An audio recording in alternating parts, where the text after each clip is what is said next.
ഒരു ഇമ്പോർട്ടൻ്റ് ആയിട്ടുള്ള ക്വസ്റ്റ്യൻ, ഇത്തിരി പ്രയാസമായിട്ടുള്ള ക്വസ്റ്റ്യൻ എങ്ങനെ ചെയ്യാൻ നോക്കാം. ക്വസ്റ്റ്യൻ ഒന്ന് പോസ് ചെയ്ത് വായിച്ചു നോക്കുക. അപ്പോൾ ഇവിടെ ലോസ് 7/12 സെല്ലിംഗ് പ്രൈസിന് വിൽക്കുമ്പോൾ ലോസ് 16%. അപ്പോൾ നമ്മൾ നോർമലായിട്ട് 100 കോസ്റ്റ് പ്രൈസ് ആണെങ്കിൽ 16 ലോസ് ആയി കഴിഞ്ഞാൽ 84 നമ്മുടെ ഇവിടുത്തെ സെല്ലിംഗ് പ്രൈസ് വരേണ്ടത്. അപ്പോൾ നമ്മൾ 7/12 ആ 7 നമ്മൾ എന്താക്കണം, 84 ആക്കണം. 7 84 ആക്കാൻ 12 കൊണ്ട് ഗുണിച്ചാൽ മതി. ഇപ്പോൾ റേഷ്യോന് എന്ത് ചെയ്യുക, 12 കൊണ്ട് ഗുണിക്കുമ്പോൾ ഇത് 84/144 എന്ന് വരും. അതായത് 144 നമ്മുടെ സെല്ലിംഗ് പ്രൈസ് എങ്കിൽ അതിൻ്റെ 7/12 ഇവിടെ അതാണ് 84.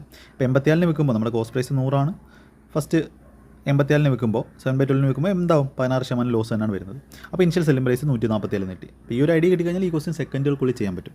ഇതിൻ്റെ 90% ഒറിജിനൽ സെല്ലിംഗ് പ്രൈസ് ഇതാണ്. ഇതിൻ്റെ 90% വിൽക്കുമ്പോൾ എത്ര ആയിരിക്കും പ്രോഫിറ്റ്? ഇതിൻ്റെ 90% എന്ന് പറഞ്ഞാൽ 14/9 126, പിന്നെ 4/9 36, അതായത് 3.6. അതായത് 126 3.6 129.6, 100ൻ്റെ സാധനം 129.6 വിൽക്കുമ്പോൾ 29.6% എന്താണ് പ്രോഫിറ്റാണ്. വളരെ ഈസി ആയിട്ട് ചെയ്യാം. ഇതൊന്നും എഴുതേണ്ട പോലും ആവശ്യമില്ല. പേന എടുക്കാതെ ഈ ക്വസ്റ്റ്യൻ ചെയ്യാൻ പറ്റും.